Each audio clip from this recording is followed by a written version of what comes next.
Just like to offer a quick shout out to Touchdown Digital for sponsoring this week's video. Well, good morning everybody. Welcome back to the channel. My name's Glenn Samuel. I hope you're all fighting fit and well. Today I want to talk to you about how to learn photography. Now, this video is mainly aimed at the beginner photographer or somebody that's thinking about getting into this beautiful pastime which we call photography.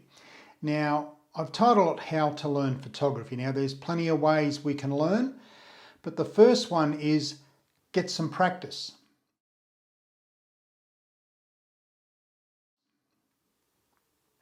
Now, with practice, if you've only got a phone, go out and use that phone. You don't have to go out and spend $4,000 on a camera body and $3,000 on a camera lens to learn composition, light, and so forth. If you've only got a phone or a little point and shoot camera and you're wanting to advance your photography, but you're still only a beginner, go out with the equipment that you have, whether it's a phone or a point and shoot camera or something very small or a camera that's somebody's given to you.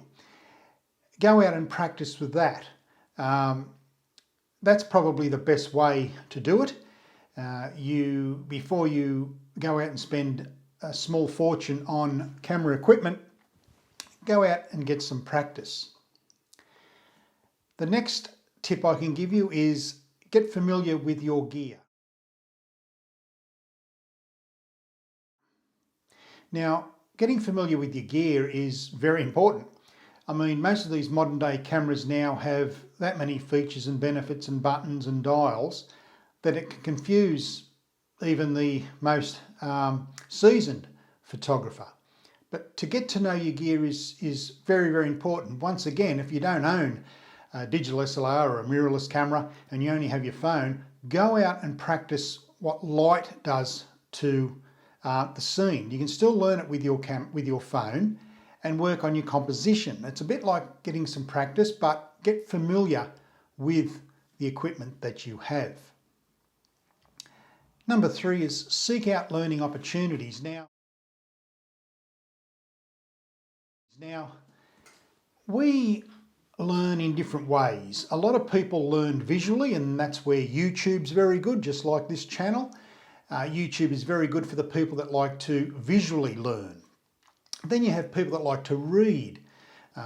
They can read photography books. That's another way of learning. There's also another way of getting out in nature, getting out into the scene, practicing with your equipment and learning that way by making mistakes.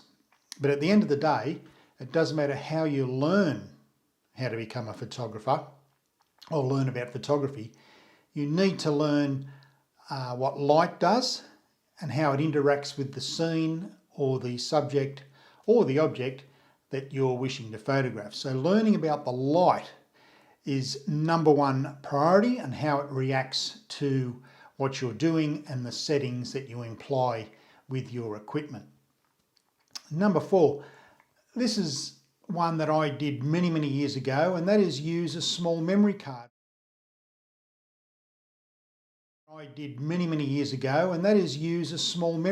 When I, not when I first started. I first started with roll film and you could get 12, 24 or 36, and I went out with a roll of 12. And the reason why I was instructed to do that by a mentor, and a little bit later on I'll talk to you about mentors, is it makes you concentrate. It forces you to concentrate on every shot you make because you've only got, 12 shots. But in case of a small memory card, you could probably look at doing 20 to 30 shots, but really concentrate on each and every shot.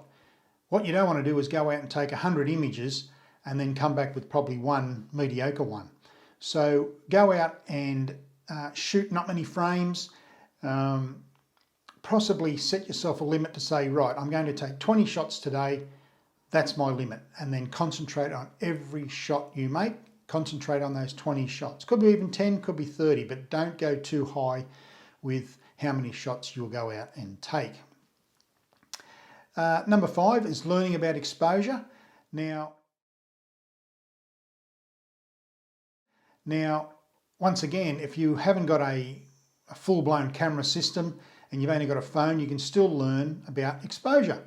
and what it does. It all comes back to the light and how you manage that light and how you can manipulate that light to enable you to capture beautiful images. So learning about exposure is very, very important, how the exposure triangle works with ISO, shutter speed and aperture, how those three work in conjunction with your photography. So if you can learn that, you'll be much better off. Number 6, practice post-processing.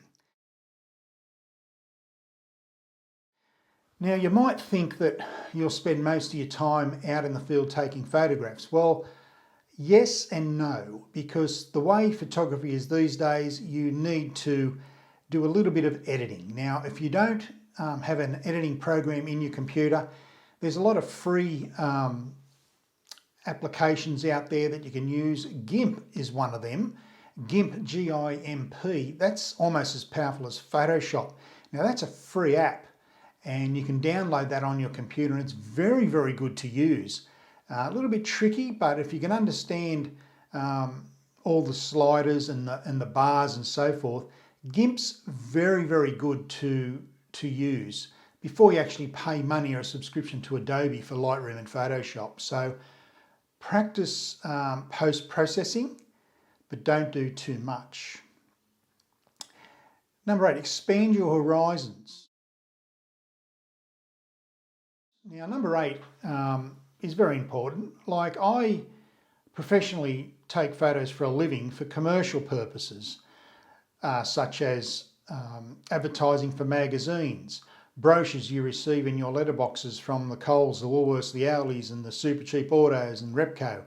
That's the sort of work that I do. But I also do corporate headshots for CEOs, and which is an interesting thing. Actually, you meet some very interesting people.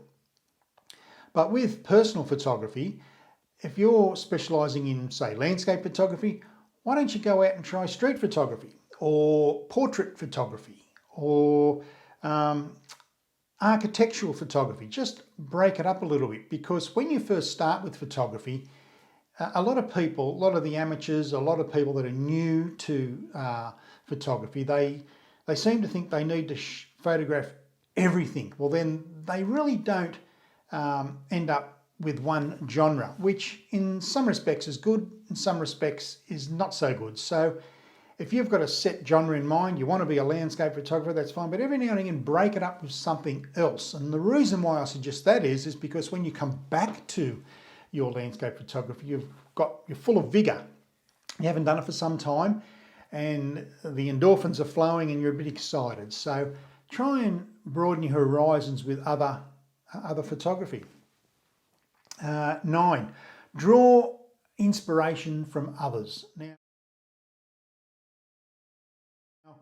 I don't necessarily want you to copy everybody, but have a look at other people's images and their work. And not necessarily you have to copy them.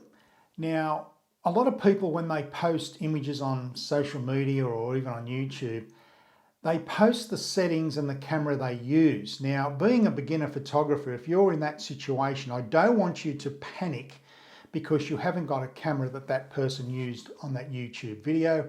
And the settings that they've used are only as a guide only, because there is no way that you could go to that same location the very same time the next day and use those settings to capture the same shot.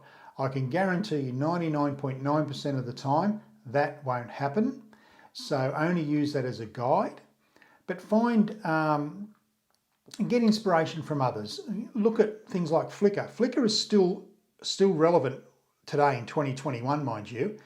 And if you get onto Flickr and have a look at some of the images there, they also give you the location of where it was taken, most of them anyway, but you can get inspiration from other photographers and the work that they do. So have a look at that.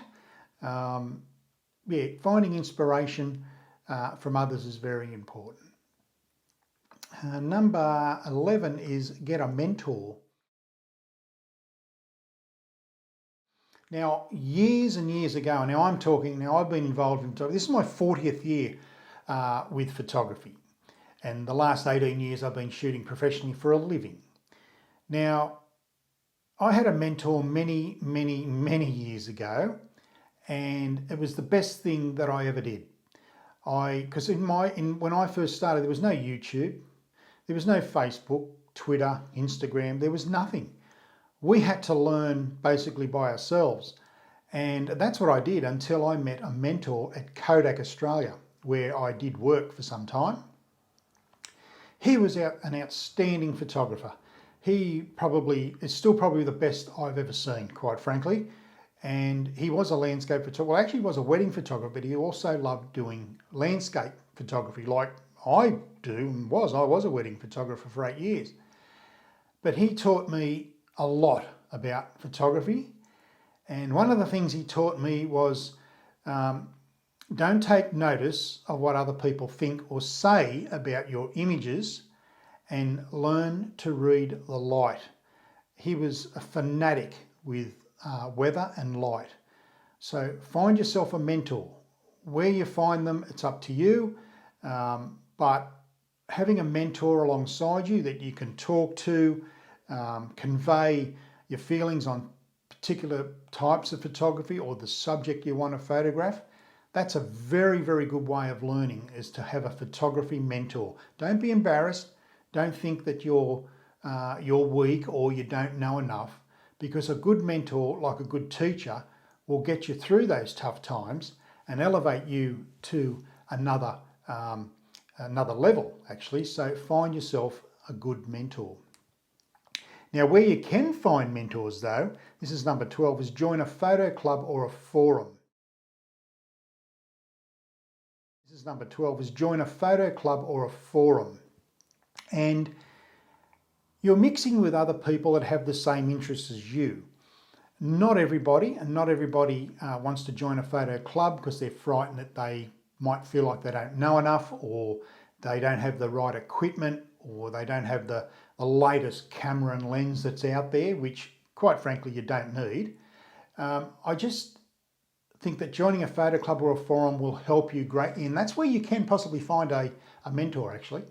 And you can discuss things. If you're having trouble, there's plenty of people in our photography world that will help you. So joining a photo club, I think, is a really good idea. You don't have to join it for life. You can join it when you're doing your apprenticeship with photography for the first 3 or 4 years. Join the club, and who knows, you might meet the love of your life. I don't know if you're single, but you just never know what can happen when you associate with people that have the same thoughts and aspirations and feelings as you towards something, being our photography. So joining a club is possibly a really good way of expediting your learning of photography very quickly. The last one is 13, look through old photos. Now, that's a very good thing to do.